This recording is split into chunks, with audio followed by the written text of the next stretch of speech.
Thomas Tuberville. This little bastard is holding up more than 300 military promotions now. And there's new pressure because military leaders are calling on him to cut the shit. Stop it.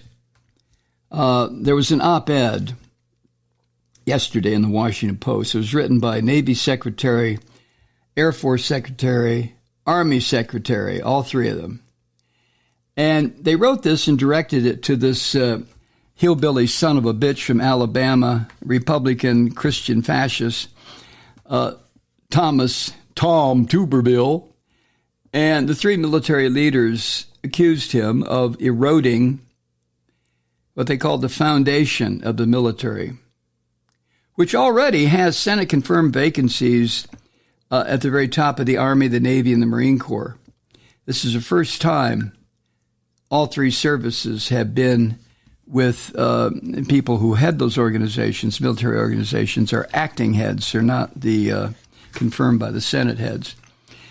And the three secretaries also charged that this dumb son of a bitch, Tuberville, Thomas, is, quote, exacting a personal toll on those who least deserve it, including the families of those military figures who are being held up. They added this, quote, any claim that holding up the promotions of top officers does not directly damage the military is wrong, plain and simple. The leaders whose lives and careers are on hold include scores of combat veterans who have led our troops into deadly combat with valor and distinction in the decades since 9/11. These men and women each have decades of experience and are exactly who we want and need to be leading our military at such a critical period of time, end quote. Now, we can all, and I've done it many times, and I don't back down from what I've said, that spending almost $1 trillion a year now on the military of the United States for weaponry that is not needed, that is so ridiculously redundant, it makes you realize the amount of graft and corruption that goes into the military-industrial complex. Having said that many times, having been opposed to an awful lot of the military interventions that this country has gotten into, usually result of psychotic leaders of this country. Having said all that over the years, the fact remains that as long as things are what they are, and until we change them, and Tuberville is not the least bit interested in changing shit, except his Christian bullshit of forcing women who become pregnant to carry the pregnancy to term, which, of course, is none of his goddamn business.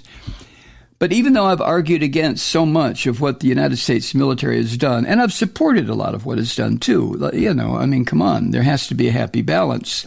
We are the human species. We are warmongers. We are killers.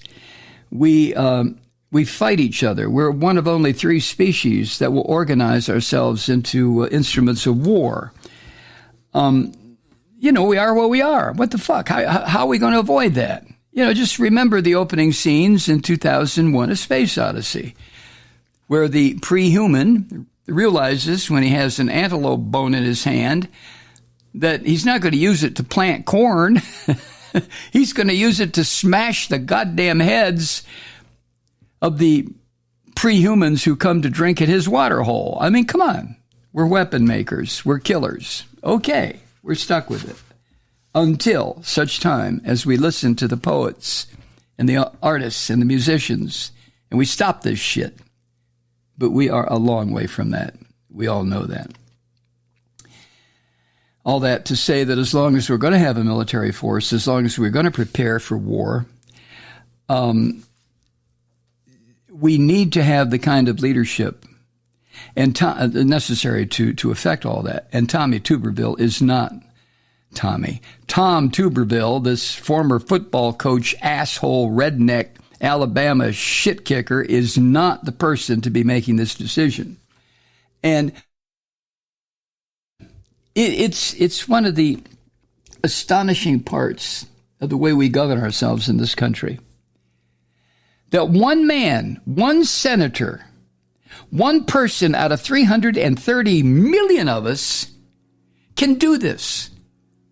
One miserable white-faced fucker can do this. Can throw sand and monkey wrenches and bolts and nuts into the gears and make it stop. And yes, I know. That's exactly what was said a long time ago. There's a time when the operation of the machine becomes so odious, blah, blah, blah, blah, blah, blah. You got to put your bodies on the gears, upon the wheels, upon the levers, upon the apparatus, and make it stop. That's not what Tuberville is involved in. Tuberville, this rotten redneck, is involved in showing everybody in this country that he and he alone will make goddamn good and sure that the military will not provide the funds necessary for a woman to leave a base and go to a state where she can get a safe, effective abortion. Because, according to Tom Tuberville, it says in the Bible, and it doesn't say any such thing. Where was I? Anyway, the comments from the three military leaders, the secretaries, they're not uniform, they're secretaries. They're heads of the Air Force and the Army and the Navy. But the comments from these three came as the senators returned to Washington yesterday after the August recess. And this dumb shit kicker from Alabama, his hold has brought the military to a complete standstill. And the lawmakers don't know how to make this stop. They would be violating some sacrosanct law within the Senate if they said to Tuberville, sit the fuck down and shut up. Put a sock in it, bro. And went ahead and provided the confirmations that the military services need. But the senators won't do that. I mean, why not give him a good case of the red ass and just say, look, you're way out of line, Tom, you shit kicker. You're way out of line. But and he's the first time as a senator.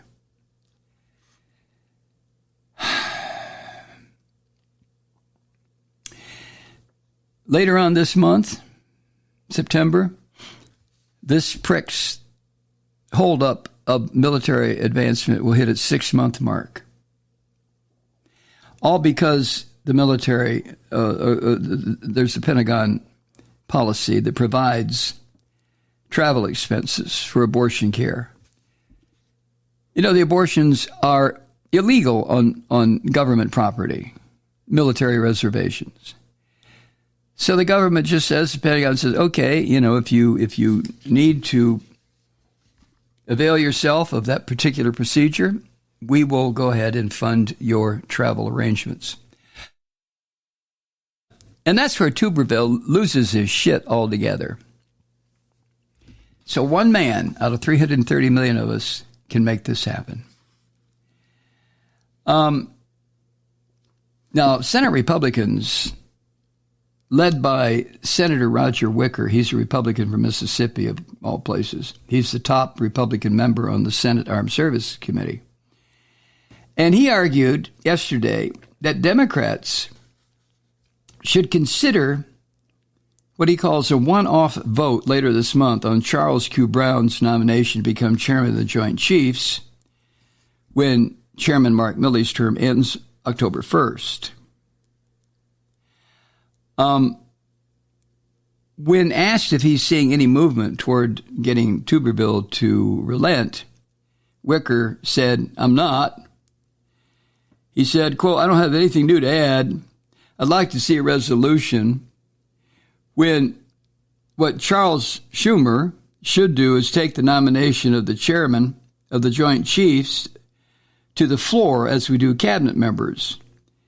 I hope we can resolve this issue, he added. Now, the point he's trying to make that Charles Q. Brown would be, I think, the first black military officer to become chairman of the Joint Chiefs. Is that right? Or was, what's his name, George W. Bush? I don't know. But Wicker, from Mississippi, a Christian fascist, I suspect there's something else involved in what he's saying there when he says that the nomination of Charles Q. Brown to be chairman of the Joint Chiefs should be put before the Senate. I don't trust you, Chuck, or Roger, whatever the hell your name is, Roger Wicker. He says, I hope we can resolve the issue.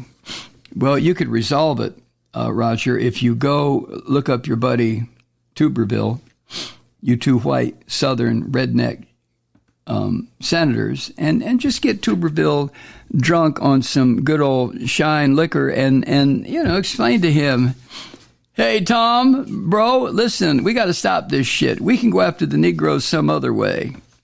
And then, of course, when Tuberville said, this ain't about the Negroes, Roger, this is about the goddamn women.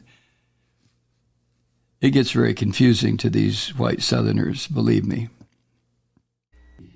Hi, Truth Seekers. Mike Malloy here. You know, the Progressive Voices Network brings you commercial-free commentary from today's leading progressive radio hosts and pundits, like me, Mike Malloy, 24 hours a day. I'm not your typical old guy from the 80s or the 90s talk radio host, and Progressive Voices is not your typical talk radio network. It's a listener-supported nonprofit with no corporate control whatsoever over our broadcast. So hosts like me, Mike Malloy, are free to rant and scream and carry on about whatever we like. We're often controversial, but we're never boring. Weeknights, 9 p.m. in the East, 6 p.m. in the West on the Progressive Voices Network. Always progressive, always on. I'm Mike Malloy. Keep it lit.